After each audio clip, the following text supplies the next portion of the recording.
সিজদা তো অনেক দিছি, সুবহানা রাব্বিয়াল আলাও বলছি অনেকবার, কিন্তু কখনো তো বুঝার চেষ্টা করি নেই সুবহানা রাব্বিয়াল আলাও যে রবের প্রশংসা, সুবহানা রাব্বিয়াল আযীমও সেই রবের প্রশংসা।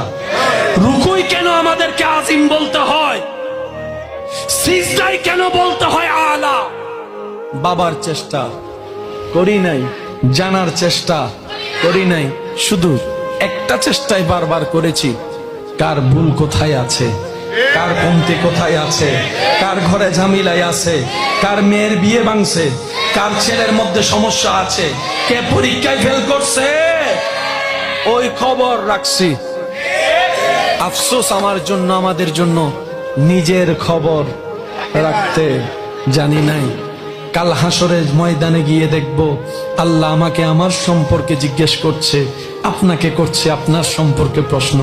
এবার সেই দিন ভাববো আজীবন অন্যের বিষয় খেয়াল রাখতে রাখতে নিজের খাতার মধ্যে অন্যের নাম লিখতে লিখতে, জীবনী লিখতে লিখতে খাতা ফিল আপ করলাম, এখন আয়সা বলে যে তোর জীবনী দে, নিজের জীবনী তো লেখিই নাই। আফসোস। সেজন্য আল্লাহ তাআলা কোরআনে বলে ওয়াইলুল লিকুল্লি হুমাজাতিল লুমাজা।